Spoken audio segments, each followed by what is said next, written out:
Assalamualaikum warahmatullahi wabarakatuh. Alhamdulillah hari ini kita akan mulai perkuliahan kalkulus diferensial. Minggu ini kita akan membicarakan tentang sistem bilangan real dan sifat-sifatnya. Selanjutnya kita akan melihat slide yang akan ditayangkan di sini. Perhatikan slide ini.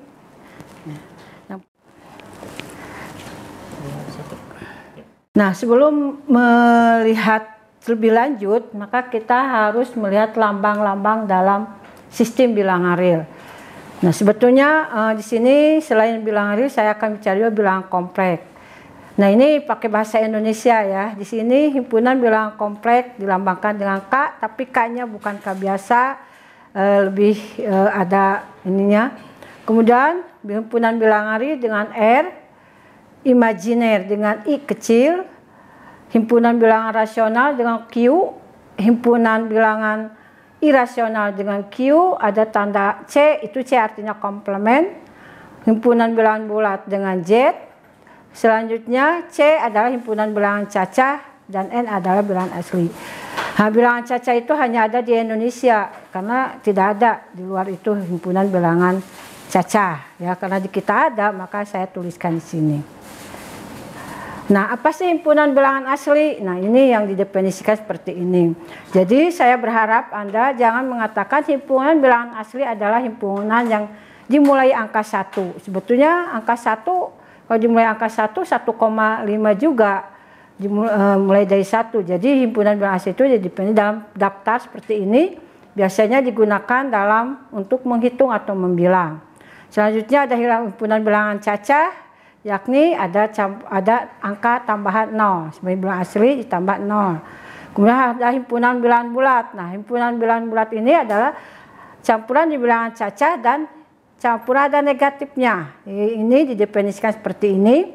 Nah, biasanya digunakan dalam mengukur suhu. Contohnya ada di bawah 0 derajat. Nah, biasanya itu di suhu-suhu untuk bilangan bulat. Kemudian ada bilangan rasional. Apa sih bilangan rasional? Bilangan rasional itu dilambangkan dengan A per B dengan syarat A dan B-nya bilangan bulat dan B tidak boleh sama dengan 0. Jadi ini hanya pelambangan. Anda boleh melambangkan P per Q, yang penting P dan Q-nya bilangan bulat. Selanjutnya ada bilangan rasional. Irasional itu adalah kebalikan dari rasional. Jadi bilangan yang tak rasional atau yang tidak bisa ditulis dalam bentuk A per B, di mana A dan B-nya bilangan bulat. Nah, selanjutnya ini apa himpunan bilangan real? Nah, himpunan bilangan real adalah himpunan bilangan yang terdiri dari bilangan rasional dan irasional. Nah, yang paling tinggi dalam matematika itu ada yang disebut dengan bilangan kompleks, yakni yang didefinisikan seperti ini. Bilangan kompleks itu di mana A dan B-nya bilangan real, sedangkan I-nya adalah bilangan imajiner. I-nya didefinisikan dengan akar negatif 1. Nah, ini yang definisikannya. Tetapi saudara, yang saya bahas di sini adalah bilangan real. Jadi kita tidak bicara bilangan kompleks. Jadi kalau ada akar negatif dikatakan tidak berlaku kalau bicara dalam materi kalkulus ini.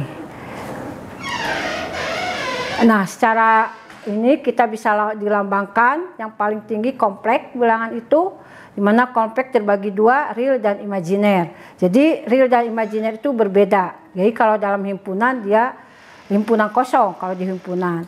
Kemudian real terbagi dua menjadi rasional dan irasional. Rasional ada bulat dan pecahan. Jadi bulat itu termasuk rasional. Mengapa? Karena bilangan bulat bisa dibentuk dalam A per B. Misalkan 6, kita bisa menulis 6 dibagi 2. Nah, itu. Kemudian pecahan, ya pecahan ada maksud di sini pecahan murni. Misalkan 5 per 3 yang tidak menghasilkan bulat. Kemudian bulat dibagi menjadi ada cacah, ada bulat negatif, dan cacah ada 0 dan asli. Nah, secara ini himpunan bagiannya, bilangan asli bagian cacah, cacah bagian bulat, bulat bagian dari rasional, rasional bagian real, dan real bagian dari kompleks. Nah, saudara, ini ada 4 operasi aritmetika di dalam himpunan dalam sistem bilangan real. Yang pertama ini perjanjian, jadi tidak dibuktikan ya. Sifat-sifat medan. ya. Ini hukum komutatif. Hukum komutatif ini berlaku pada operasi penjumlahan dan perkalian. Sedangkan pada pembagian dan pengurangan tidak berlaku hukum komutatif. Yang kedua, hukum asosiatif. Ya, ini seperti ini. Ini juga berlaku hanya untuk penjumlahan dan perkalian, sedangkan untuk pembagian dan pengurangan tidak berlaku. Kemudian elemen-elemen identitas. Nah, untuk penjumlahan, elemen identitas ini adalah angka 0 dengan syarat dia harus komutatif. So, di sini X tambah 0 harus sama dengan 0 tambah X sama dengan X. Nah, berarti 0 itu adalah unsur identitas untuk operasi jumlah. Bagaimana dengan pengurangan? Pengurangan tidak memiliki unsur identitas. Kenapa? Karena X kurang 0 tidak sama dengan 0 dikurangi X. Karena dia harus bersifat komutatif. Begitu pula dengan perkalian di sini. Perkalian itu adalah unsur identitasnya angka 1. Mengapa? Karena X dikali 1 akan sama dengan 1 dikali X akan sama dengan dia sendiri, ya, X sendiri. Nah, bagaimana pembagian? Pembagian tidak berlaku sifat komutatif, tidak memiliki unsur identitas karena untuk pembagian tidak ada unsur identitasnya. Karena X dikali 1 X dikali 1 per X contohnya 0. Nah, 0 itu kan tidak berlaku gitu ya. Kemudian ada lagi di sini balikan. Balikan itu lawan. Jadi yang menghasilkan bilangan 0 unsur identitas. Nah, balikan dari operasi jumlah adalah negatif X. X tambah negatif X akan sama dengan negatif X tambah X sama dengan 0. Dia harus bersifat komutatif juga. Jadi misalkan 2 ditambah negatif 2 sama saja dengan negatif 2 ditambah 2 sama dengan 0. Nah, itu adalah berarti 2 itu lawan dari negatif 2 atau sebaliknya negatif 2 lawannya siapa? 2. Jadi bolak-balik ya. Nah, pengurangan tidak berlaku. Jadi karena dia tidak menghasilkan input, tidak memiliki bilangan identitas, otomatis tidak berlaku input. Perkalian dia memiliki balikan. Contohnya X dibagi X biasanya tulisnya X dikali X ada tanda negatif 1 di sana, itu input, lambang input. Nah, ini juga harus sama, harus bersifat komutatif. Jadi hasilnya adalah harus sama dengan unsur identitas 1. Selanjutnya ada hukum distribusi. Ya. Hukum distribusi adalah nah seperti ini X kurung Y tambah Z. Ini mungkin Anda di SD sudah memahami atau di ibtidaiyah juga tahu ada hukum distributif. Kemudian ada perkalian dengan 0. Jadi suatu bilangan dikalikan 0 akan selalu menghasilkan bilangan 0. Selanjutnya adalah pengurangan didefinisikan sama saja pengurangan X kurang Y sama dengan X ditambah negatif Y. Perkalian ini bisa ditulis dalam bentuk ini. Atau satu lagi X dikali 1 per Y. Ini tidak tertulis di sini. Nah, selanjutnya saudara yang penting di dalam sistem bilangan real adalah urutan. Ya. Nah, bilangan real tanah dipisahkan menjadi 2 himpunan yakni bilangan real positif dan bilangan real negatif. 0 itu seringkali disebut dengan bilangan netral karena membagi 2 buah bilangan real, ada yang positif dan negatif. Ya. Sini ada yang dikatakan, nah biasanya untuk bilangan real sendiri kita tadi sudah didefinisikan dengan lambang R. Untuk bilangan positif kita lambangkan dengan R, ada di atasnya ada tanda positif. Sedangkan untuk lambang bilangan real negatif dilambangkan dengan R, ada tanda negatif. Kemudian ada aksioma bilangan positif, artinya ini. Yang disebut pertama sifat tertutup. Jadi suatu bilangan real positif ditambah 2 buah bilangan real positif kalau dijumlahkan atau dikalikan akan menghasilkan bilangan real positif. Maka dikatakan sifat tertutup. Kemudian sifat trikotomi. Jika X anggota bilangan real, maka pasti 1 dan hanya 1 berikut berlaku. Maksud di sini, misalkan contohnya 2. 2 itu pasti anggota bilangan positif. Tidak mungkin dia masuk 2 sama dengan 0 dan tidak mungkin negatif 2 adalah sebagai bilangan real positif. Jadi 1 hanya 1 berlaku. Nah, itu yang disebut dengan trikotomi. Jadi jika satu sudah berlaku tidak akan berlaku ke yang lainnya. Nah, itu adalah trikotomi. Kemudian apa sih bilangan real negatif? Nah ini bilangan real negatif didefinisikan negatif X jika X-nya anggota real positif. Contoh 2. 2 itu anggota real positif, maka negatifnya adalah negatif 2 dikatakan bilangan real negatif. Nah ini ditunjukkan oleh garis bilangan.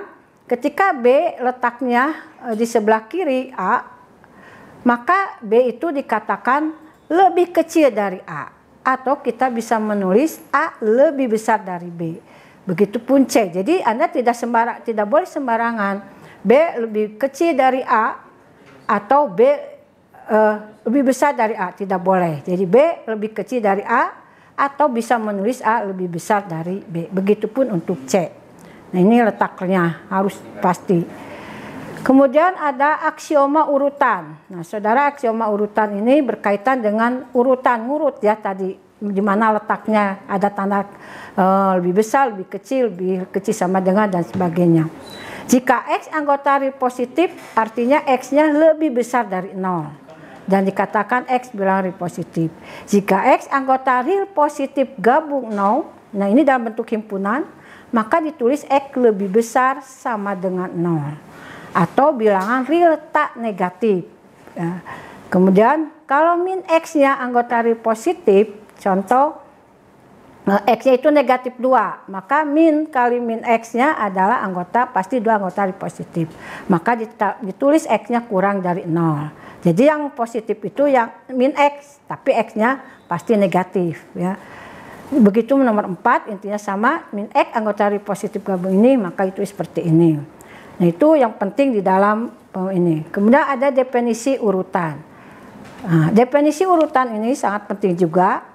Jika X kurang Y anggota real positif, artinya X-nya lebih besar. Berarti X itu lebih besar dari Y atau si Y lebih kecil dari X.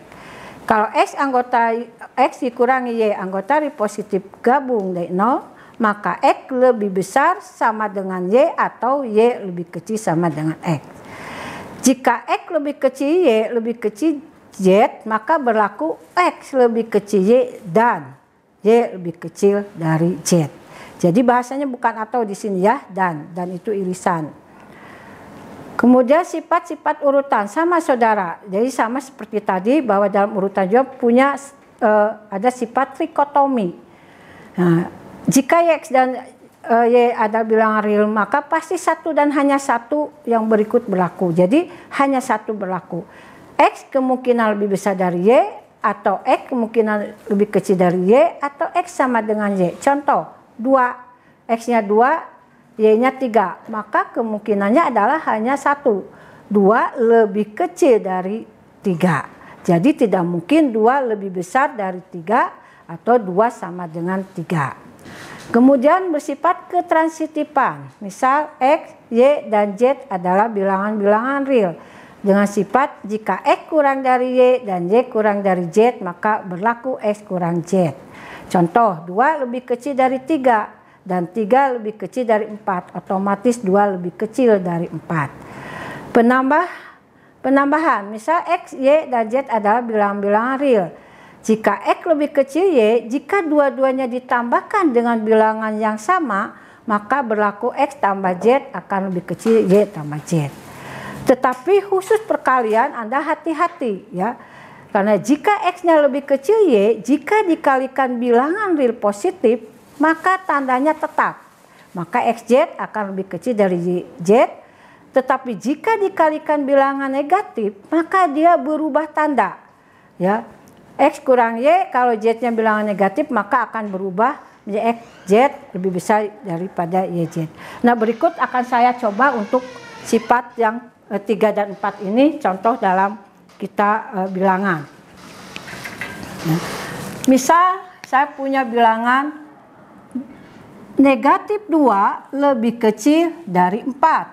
Saya akan tambahkan, ya, kita tambahkan dengan dua-duanya ditambahkan dengan 2. Maka ini akan berlaku negatif 2 tambah 2. Nah, hasilnya di sini hasilnya adalah 0. Nah, kemudian 4 ditambah 2 hasilnya 6. Kita lihat di sini 0 ternyata lebih kecil dari 6 ya. Karena otomatis bahwa negatif 2 lebih kecil 4 akan mengakibatkan negatif 2 ditambah 2 akan lebih kecil dari 4 ditambah 2. Jadi kalau dijumlah tidak berlaku. Oh ibu, ini mah dikalikannya dengan positif. Coba kita kalikan dengan bilangan negatif. Misalkan kita kalikan dengan bilangan negatif, ambil negatif 2. Negatif 2 ditambah negatif 2 hasilnya adalah negatif 4. 4 ditambah negatif 2 hasilnya adalah 2. Maka ini berlaku negatif 4 lebih kecil dari 2. Jadi semua bilangan real akan tetap berlaku. Berarti negatif 2 lebih kecil dari 4. Kalau kita jumlahkan dengan sama-sama kita kalikan dengan negatif 2, maka berlaku negatif 4 lebih kecil dari 2. Nah, jadi sifat ketiga itu untuk semua bilangan real baik negatif maupun positif. Selanjutnya sifat keempat untuk perkalian. Contoh adalah negatif 2 lebih kecil dari 4. Kita kalikan dengan 2. Ya, berarti negatif 2 kita akan kalikan dengan 2. Negatif 2 kali negatif 2 hasilnya dengan 2 hasilnya, negatif 2 kali 2 hasilnya negatif 4. Sedangkan 4 dikalikan 2 hasilnya 8. Maka kita lihat bahwa negatif 4 lebih kecil dari 8. Jadi negatif 2 lebih kecil dari 4 kalau dikalikan dengan bilangan positif, yakni 2 itu lebih besar dari 0, maka dia akan berlaku lebih kecil. Jadi tanda tidak berubah. Di sini tetap sama lebih kecil, sama dengan yang awalnya. Tapi kalau kita kalikan dengan negatif 2, misalkan negatif 2 kita kali lebih kecil dari 4, kemudian kita akan mengalikan dengan negatif 2. Nah, negatif 2 dikali negatif 2 ternyata hasilnya 4. Sedangkan 4 dikali negatif 2 hasilnya negatif 8. Maka ini akan ternyata tandanya berubah. 4 lebih kecil dari lebih besar dari negatif 8. Sehingga jika dia dikalikan dengan bilangan negatif, berlakulah tandanya berubah. Bagi negatif 2 dikalikan dengan negatif 2 akan lebih besar daripada 4 dikali negatif 2. Nah, ini penting sekali saudara untuk tanda ini. Harus hati-hati karena ini sangat digunakan dalam menyelesaikan pertidaksamaan. Nah, hal-hal yang penting lain yang harus Anda pahami untuk sistem bilangan-bilangan real, ada bilangan prima, ada bilangan bulat, ya. Bilangan bulat juga ada faktor prima. Anda sudah tahu semua mungkin, faktorisasi prima juga sudah tahu ya. Kemudian ada bilangan genap di sini. Bilangan genap itu biasa didefinisikan n sama dengan 2k dengan syarat k-nya bilangan bulat. Bilangan bulat ganjil didefinisikannya n sama dengan 2k tambah 1 dengan k adalah bilangan bulat. Tetapi bilangan ganjil itu bisa juga didefinisikan dengan 2k dikurangi 1. Nah, selanjutnya ada teorema bilangan bulat. Nah, di sini saya tidak akan membuktikan, tapi Anda harus tahu saja. Ada penjumlahan dua bilangan genap adalah bilangan genap. Jadi bilangan genap kalau dijumlahkan yang bilangan genap adalah bilangan genap hasilnya. Bilangan ganjil kalau dijumlahkan bilangan ganjil bukan ganjil tapi hasilnya ternyata dia adalah menghasilkan bilangan genap. Bilangan genap dan bilangan ganjil dijumlahkan akan menghasilkan bilangan ganjil. Kuadrat bilangan genap adalah genap. Kuadrat bilangan ganjil adalah ganjil. Perkalian dua bilangan genap adalah bilangan genap. Perkalian dua bilangan ganjil adalah bilangan ganjil. Perkalian bilangan genap dan bilangan ganjil adalah bilangan genap. Nah, ini yang penting harus Anda ketahui. Nah, berkaitan dengan bilangan rasional, kita akan bahas ada bilangan rasional. Jumlah bilangan rasional dengan bilangan rasional, hasilnya bilangan rasional. Mohon maaf, saya tidak tulis. tapi jumlah bilangan rasional dengan bilangan irasional hasilnya bilangan irasional. Hasil kali suatu bilangan rasional tak nol dengan bilangan irasional adalah hasilnya bilangan irasional. Hasil kali suatu bilangan rasional tak nol dengan bilangan irasional hasilnya adalah bilangan irasional. Ini sudah 2 kali sebut ya. Harusnya ini jumlah. Ada desimal, saudara. Apa sih desimal itu? Nah, di sini Anda pasti sudah tahu semuanya bilangan desimal. Di sini ada desimal berulang dan ada desimal tak berulang. Apa yang dimaksud dengan bilangan desimal berulang dan tak berulang? Nah, di sini dikatakan ini adalah contoh-contoh bilangan rasional. Nah, kita akan lihat, perhatikan. 3/5 0,6. Nah, 0,6 itu tidak ada lagi angka kesananya. Ya, berarti ini dikatakan cukup dia desimal berulang. Belum ada berulang ada, tapi 0 semua angkanya. 0,00000. Jadi dia itu. Kemudian ini 1/16. Ini 0,0624. Nah, ini juga dia berulangnya angka 0, sudah tidak ada lagi yang lainnya kecuali 24000. Begitupun yang C maupun yang D. Kemudian yang E ini juga dikatakan berulang. Contoh 5/3, 1,666. Terus-terusan akan angka 6 yang berulangnya. Ya, 6666. Jadi angka 6 berulang. Jadi tidak ada lagi angka lain. Walaupun di kalkulator ada yang menulis jadi 67 atau ada yang tetap 6. Karena itu hanya pembulatan saja, ya. Jadi ini. Kemudian 14 dibagi 33, silakan Anda bagi. Ini akan hasilnya 0,424242. Terus-terusan berulang angka 4242. Maka dikatakan ini desimal berulang. Jadi desimal berulang itu ada 2, ada kemungkinan berulang dia berakhir angka 0 seperti A, B, C, D, atau berulang dengan angka yang tetap selain 0. Contoh E dan F. Begitupun dengan G, ya. Jadi ini yang negatif juga sama 135, 135. H. Nah, di sini H Anda ini berulang nggak, Bu? Ada 24. Ini sebetulnya 24 ini pertama, tetapi ke sini yang berulangnya 36, 36, 36. Jadi yang dilihatnya yang angka terakhirnya, yakni 36, 36. Nah, ini yang berulang.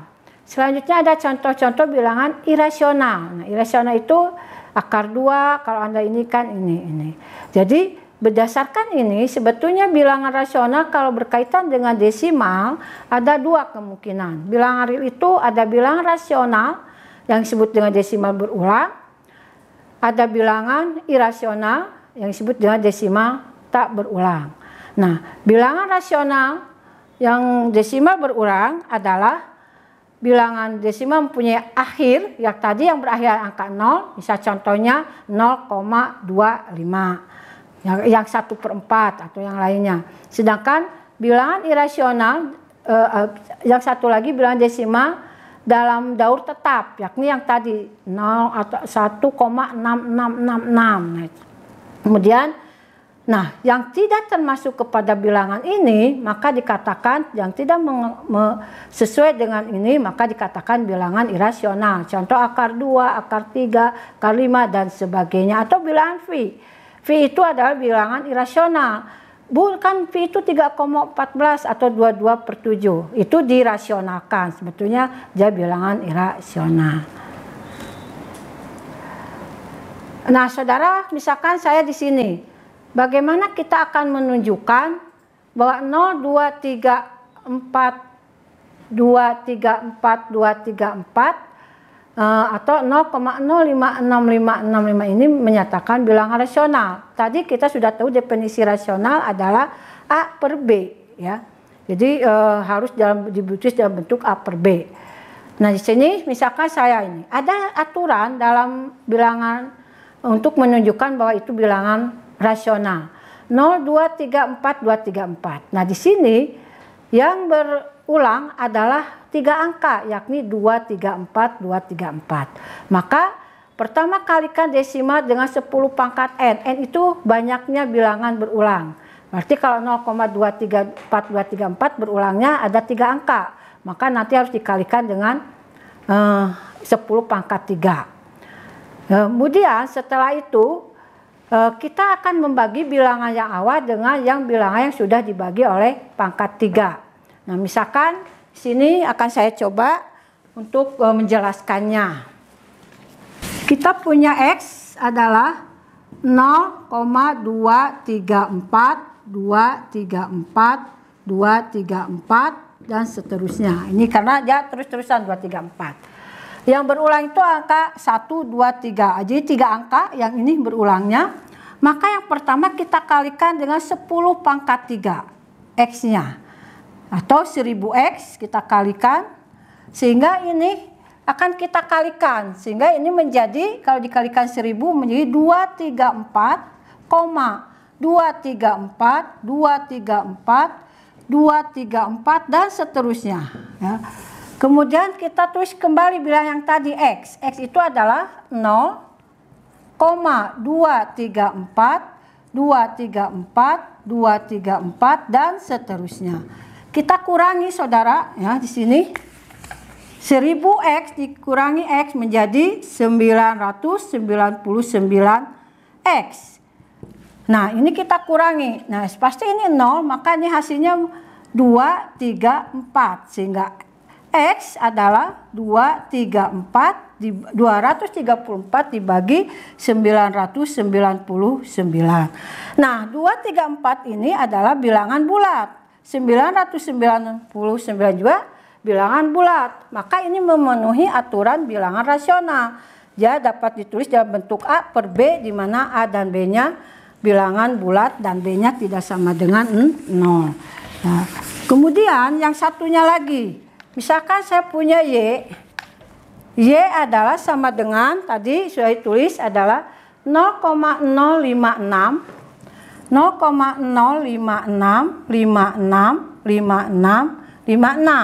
Nah, di sini yang berulang 2 angka yakni 5 dan 6. Maka kita akan mengalikan dengan 10 pangkat 2Y. Nah, atau dikalikan dengan 100Y. Sehingga kalau dikalikan dengan 100 ini menjadi 5,6565656 dan seterusnya. Kita ini kan dengan Y tulis kembali yakni 0,0565656 dan seterusnya karena ini akan berulang sama. Sehingga ini dikurangi menjadi 99Y, yang ini dikurangi menjadi ini 6,5. Nah, ini masih dalam bentuk desimal. Nah, untuk menjadi bulat maka kedua-duanya kita kalikan dengan 10. Sehingga ini menjadi 990Y sama dengan 56. Sehingga Y bisa ditulis dalam bentuk 56 per 990. Artinya 0,05656 itu bisa ditulis dalam bentuk seperti ini. Ini adalah definisi bilangan rasional. Sehingga yang berulang adalah yang berulang dengan tetap adalah bilangan rasional.